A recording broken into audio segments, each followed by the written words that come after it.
Hola! I am Liliana Bravo, and this is the Good People podcast. It's a tip of the cap, it's a pat on the back, it's a smile from ear to ear. They're the good people from round here.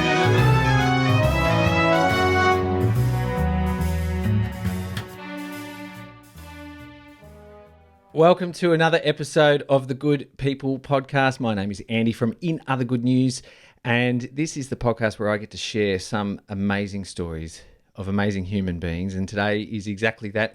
Today I'm joined by a lady. Her name is Liliana Bravo. She's the founder of Casa Bonita, which is an innovative social enterprise. It's making huge economic, social, and cultural impact. She's already impacted hundreds of women, migrant women, but she's going to affect and impact thousands in the future. So a big, warm welcome to a wonderful woman and a friend. Liliana Bravo, welcome. Gracias, Andy. Thank you so much for the invite, and what an honor to be in the Good People podcast where, you are just making such an impact as well, telling the stories of our community. Well, it is a lot of fun. For starters, I get to bring on friends, which I really enjoy. I really enjoy getting to bring on the friends. Can I just say, for starters, on face value, people might know you from your shop in Seddon, your pop-up shop in Seddon, but you've been awarded Multicultural Excellence in Business Award in 2021. You've been nominated for other local civic awards. You've been on TV a couple of times, SBS, ABC, all talking about this amazing program, Casa Bonita. Also amazing, it's something that you started just before COVID. Yes. Many people say that was the worst time to start a business, but I say that was the best time to create this ethical and sustainable business model, because we were working with artisan partners creating these beautiful products in Colombia while they were in a lockdown. And we were also able to create a program here to support migrant women in business. Through our programs, they got working experience, and it was just an amazing time where we were forced to be creative, to be able to support these communities. Absolutely. It was amazing. I mean, in all facets of the community, the community come together as a whole in an amazing way, especially in the area, like in the Seddon area where you operated as well. So, quite the challenge. Create a business at the start of COVID. This is a business that is, you're on the forefront of empowering not just women in business, but ethnic migrant women in business. These are women that need some help after migrating to Australia. They need some help in business, and there's some interesting statistics which we can get to a little bit later. But you yourself, you're a migrant, Colombian born.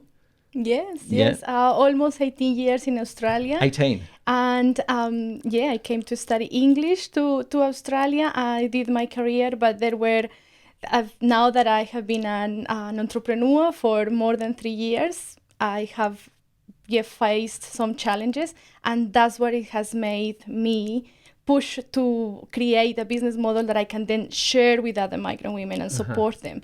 So it's been really interesting because it's a life experience that I've done it, I've tested, and now I'm able to share. So it's an honor to be able to share the learnings with other women. Yeah, and bring them up with you at the same time while you're doing it as well. Yes. You're an incredibly busy person. I see. I love the way you laugh as soon as I say that, and the eye roll as well, which says to me, you are everywhere all the time. I know how hard you're working on this, and I think it's a wonderful program because the impact that you are making is great. And like I say, you're going to be impacting thousands of women in the future, which is fantastic, right? But maybe we need to talk about why you're doing this, because it's important to see where you've come from.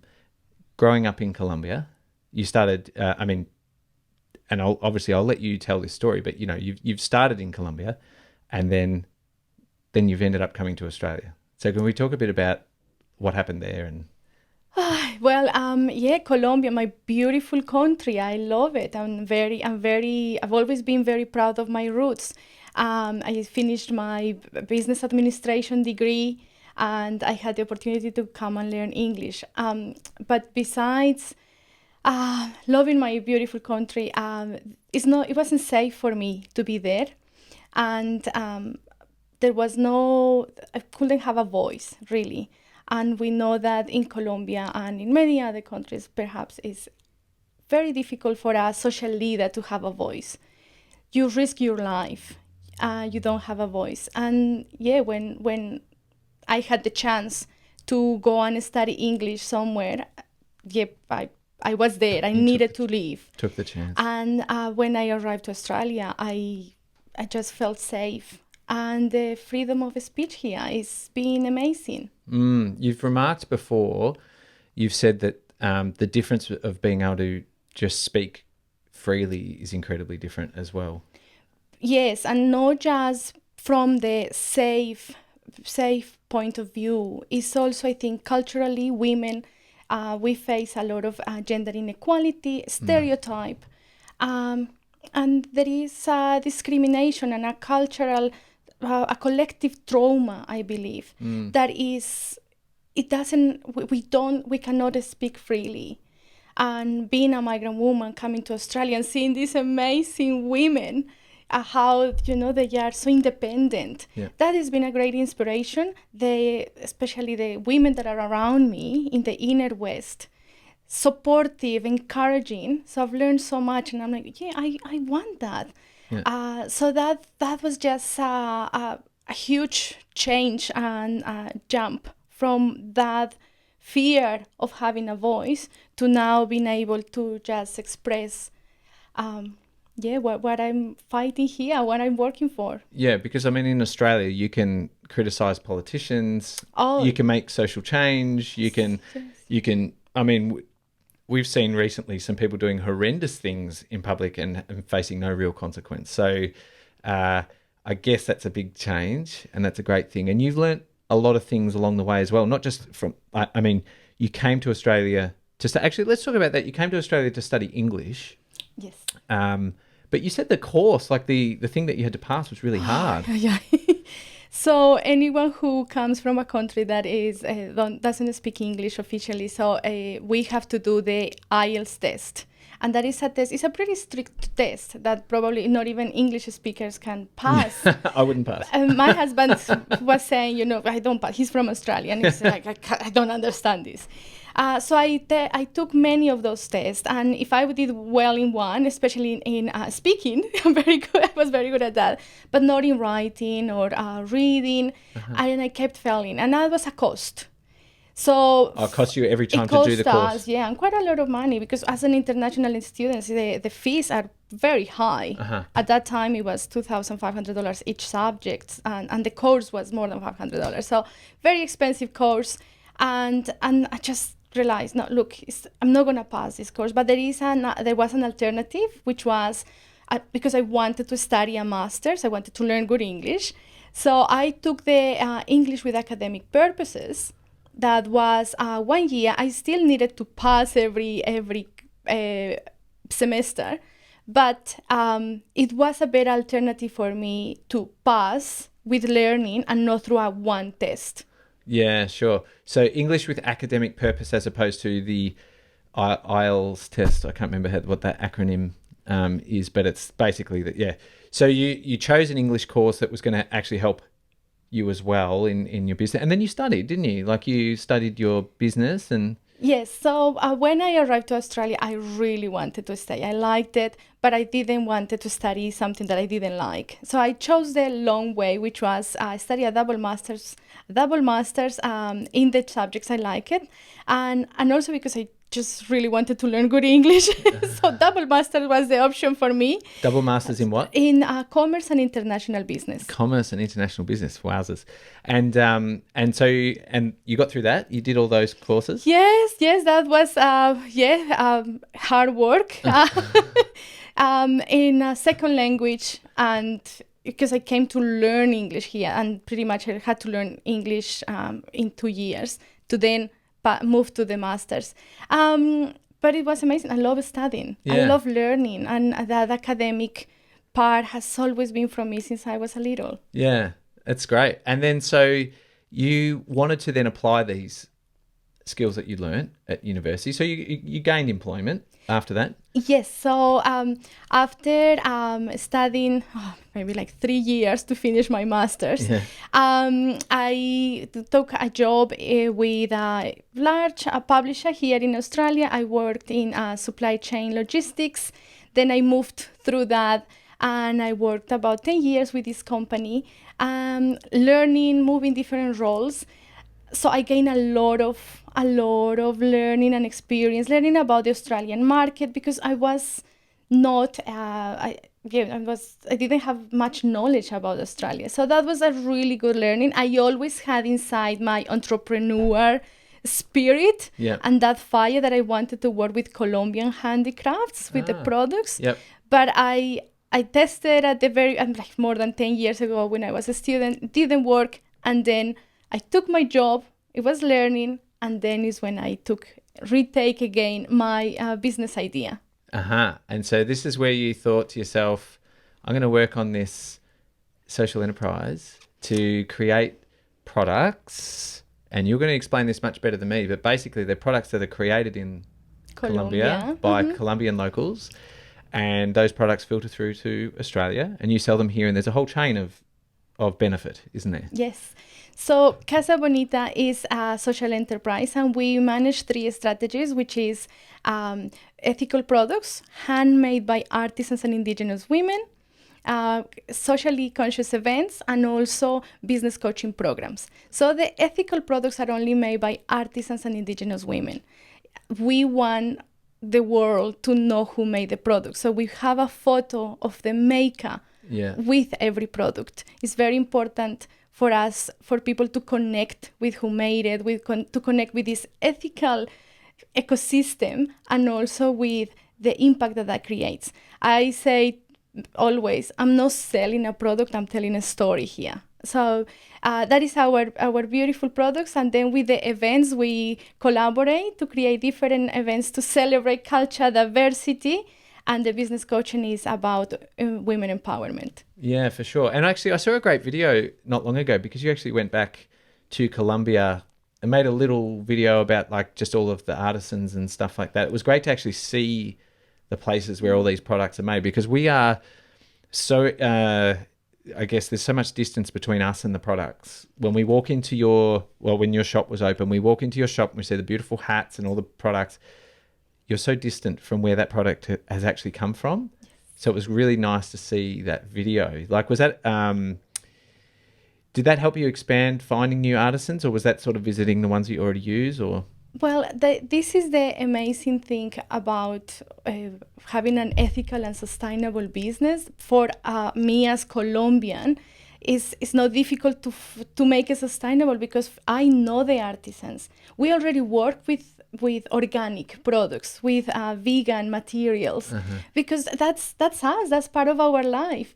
So many of those artisans, I already knew them. Others, it's easy for me to have a contact with them and to connect with the artisans that are at the level of quality that we require for international trade. And I met them more than 10 years ago, many of them, and then others, I visited them in my last trip to Colombia 2021, at the end of 2021. And it's always just, I love sharing that story with everyone. Yeah. It was a really nice video. I enjoyed watching it. The reel was very good. People loved seeing the beautiful mountains. And I think what I want to really highlight is how these products that we trade with are made by women in their homes, so they are able to have a life around their families and also continue running their traditional businesses. They live in remote areas. In Colombia, we live across 3 large ranges in Colombia. They live up in the mountains. They can come to the village, the main village or town, once a week. So this is ethical and sustainable. We are supporting these women from very disadvantaged communities, and they are making these amazing, beautiful products, and we're giving their talent and their skills a different level. Yeah, yeah. And that filters all the way through too. Like the artisans, and they're making the product, and the product comes here. And then the people selling the product here are also migrant women. Yes. You are helping and teaching business and teaching them to create a good life for themselves here now that they're here. You were working for a while. You were working for a while in the, in roles that you'd studied. But then, you faced a few challenges after that, didn't you? Yes.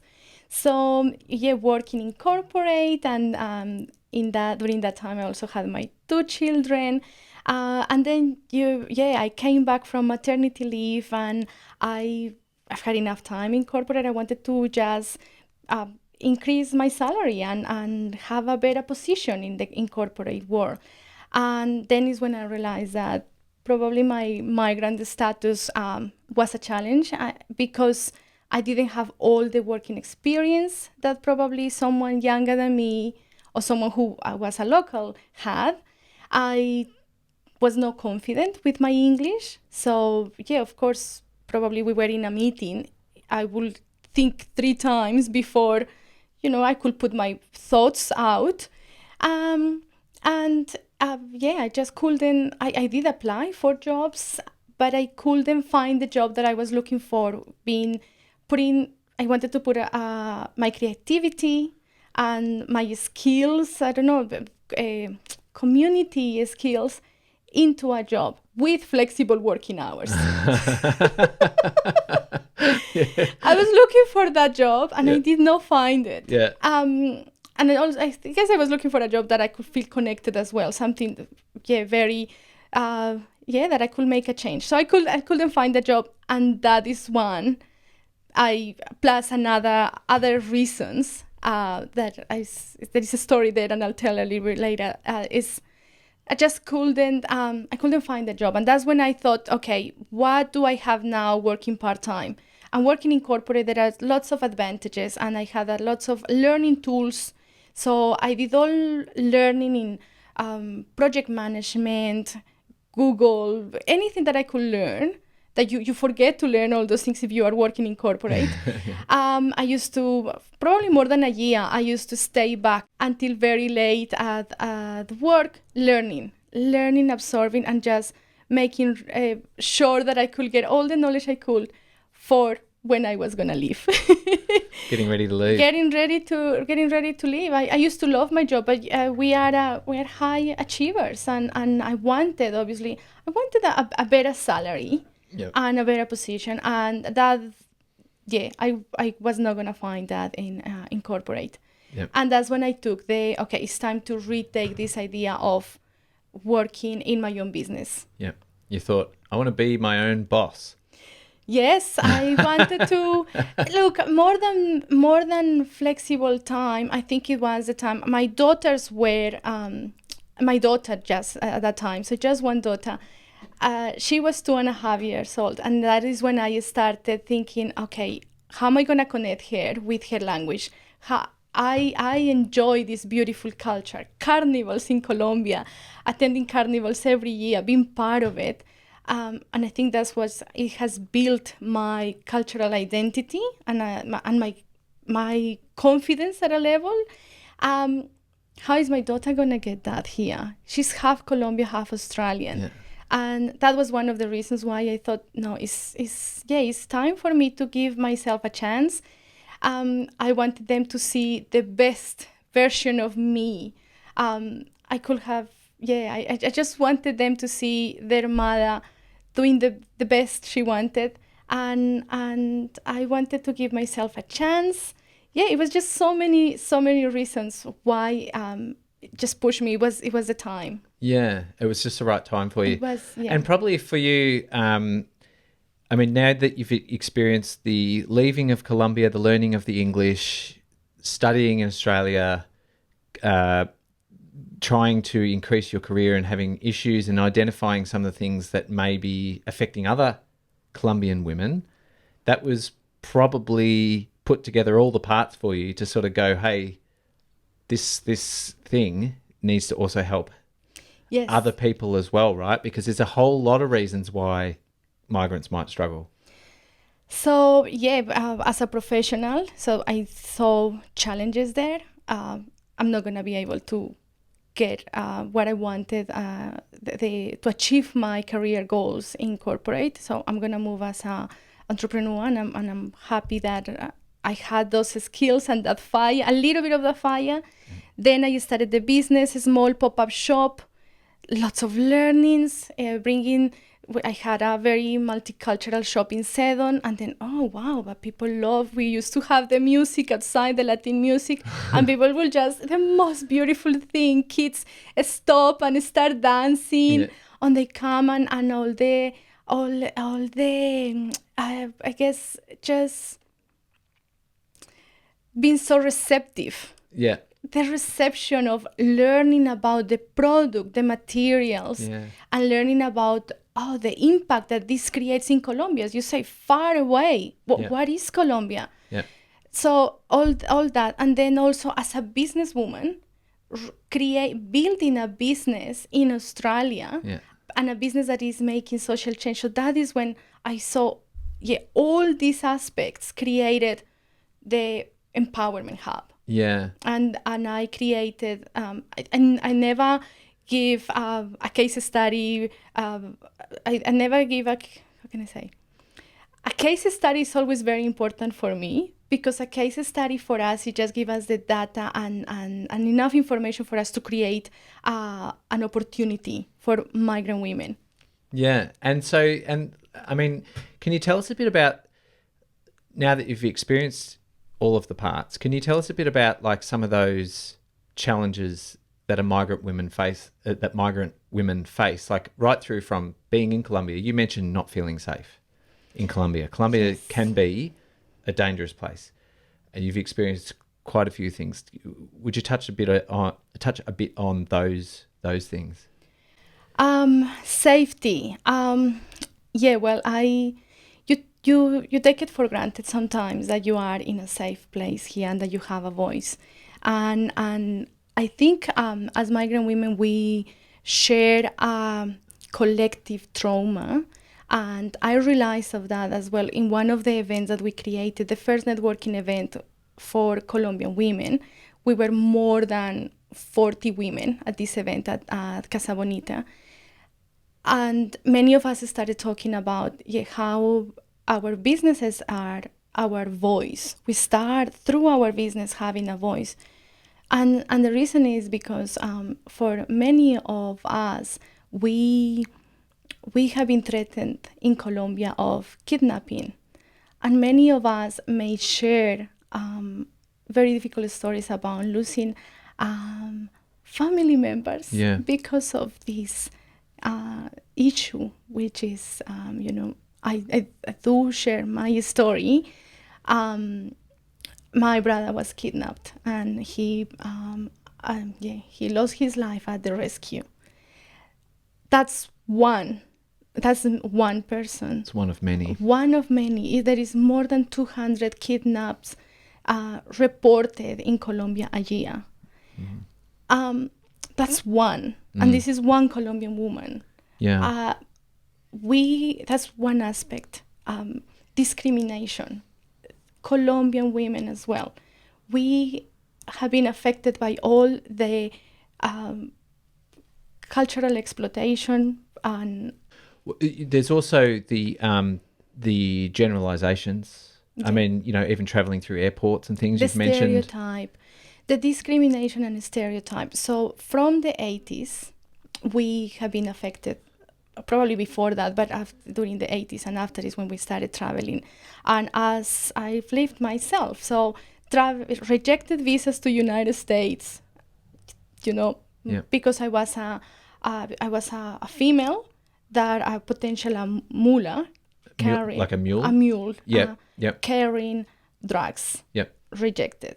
Yep. So, okay, thank you, Australia. You were welcome, and I was not rejected a visa. No. So yeah, it's just it's awful to have that discrimination.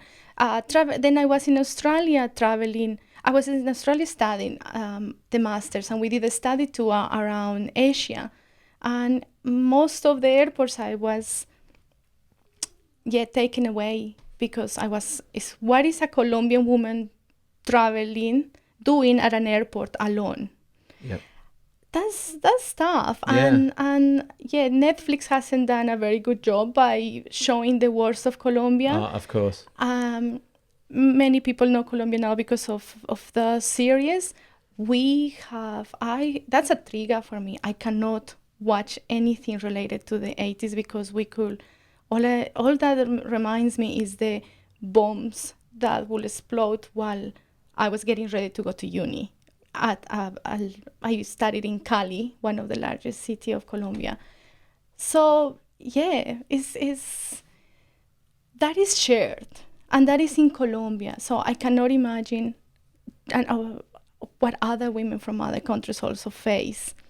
So coming to Australia and finding this safe place where I can have a voice, and my voice can also make a change, then I'm gonna take this opportunity. And the trauma that I went through after the tragedy that happened to my family with my brother, I didn't have a voice my whole time in Colombia because I was trying to be safe.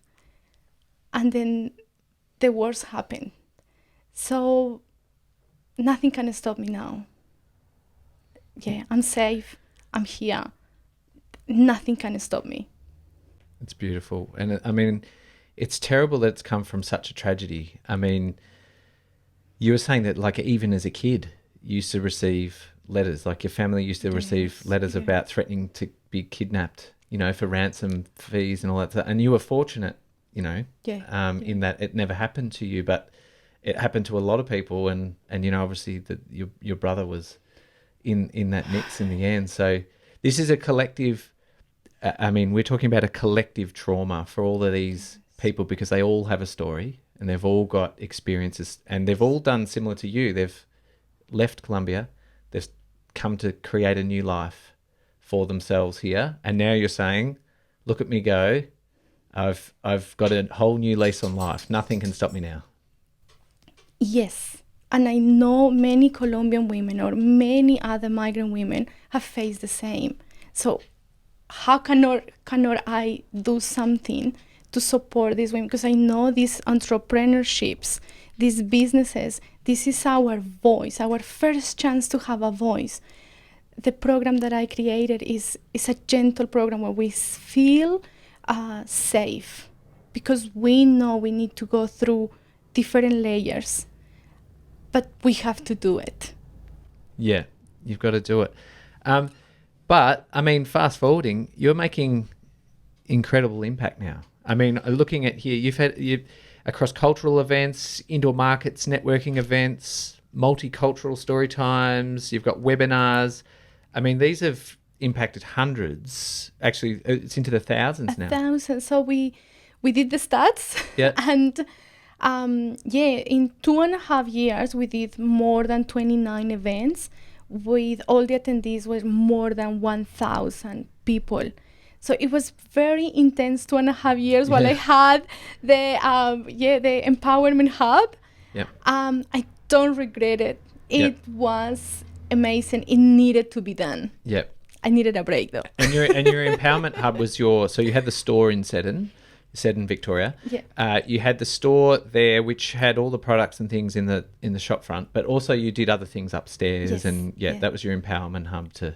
Well, it was upstairs that we had an indoor market and we had shops, but it was also downstairs. We ran the core retail program, which it was an invite for migrant women to access retail.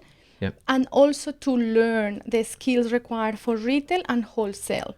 So what we are trying now to do as well in the future is to create this program again for more than 30 women in 1 year, and where they can come and learn how to achieve their first $150,000 in revenue. Mm-hmm. So you're going to help these CALD women. Now, we're not talking about women who need a jacket. It's CALD, isn't it? Yeah. So cultural and linguistically diverse women. Yes. Yeah. So they're not cold. And you are going to help 30, you said? Well, that is our goal, and we're Yep. looking for partnerships and also sponsors so we can run this program again. Yeah, right. So you're planning to help. The goal Yep. is to get 30 women to grow their own businesses to raise within the business to raise 150 in revenue Yep. in 1 year. Yes. That's our big yes, targets. Yes. And to get there, you'd love to get partnered up with some organisations that might be able to help you along the way. So that's one of the big goals that you're going to That find is the those. big goal. That's what we're doing right now. Yes, yes, we yes. are meeting lots of organizations, universities, and just sponsors, private companies who can sponsor this program. Yeah, for sure. And also you've got your wholesale element Yes. of the business. So you had the shop, which was a retail store. Yeah.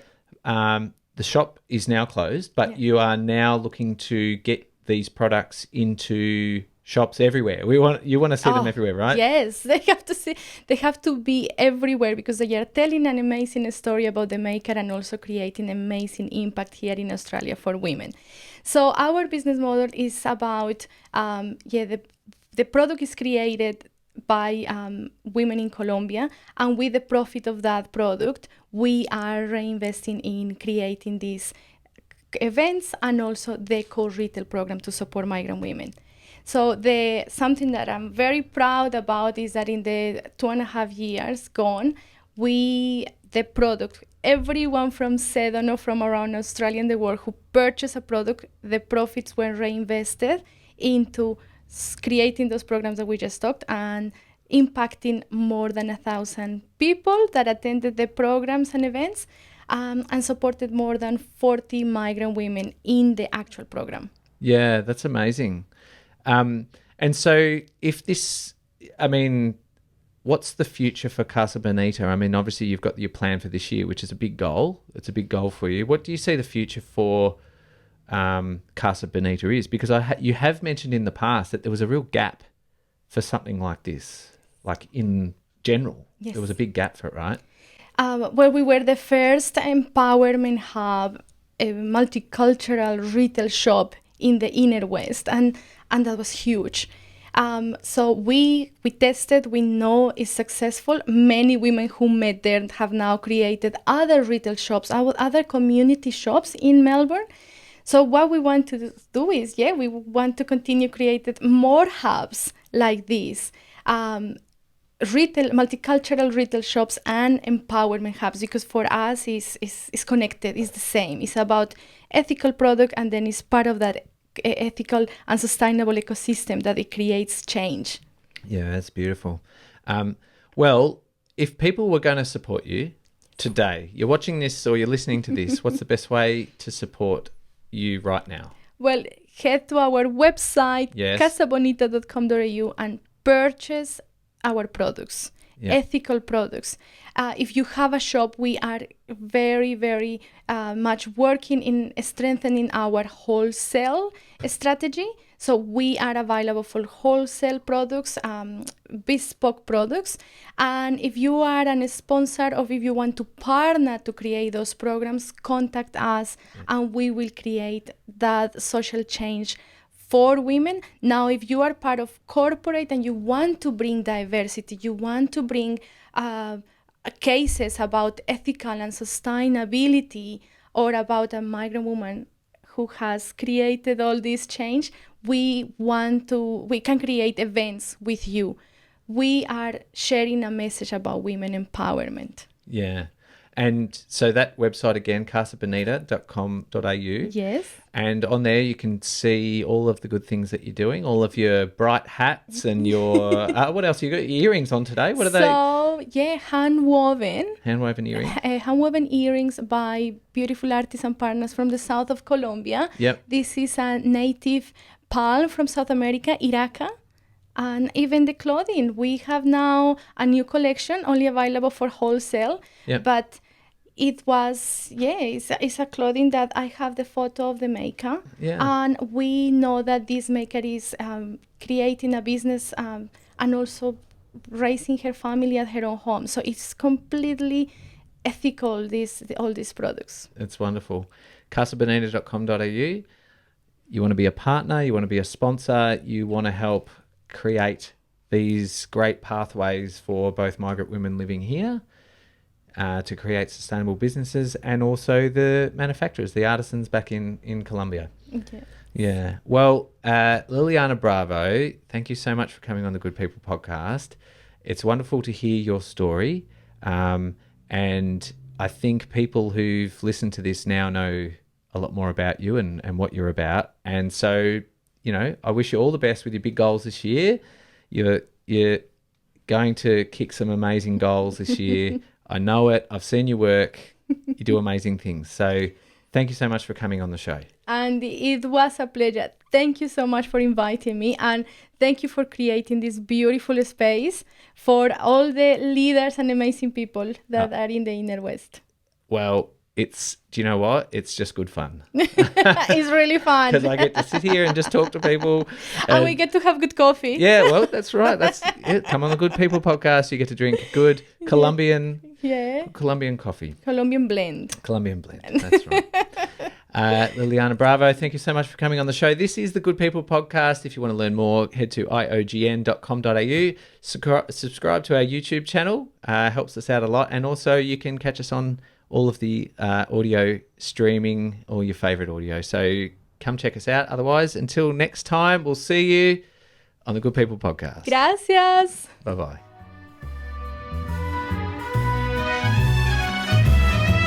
Well, it's a tip of the cap, it's a pat on the back, it's a smile from ear to ear. They're the good people from round here. They're the good people from round here. Come on, let me introduce you to a few.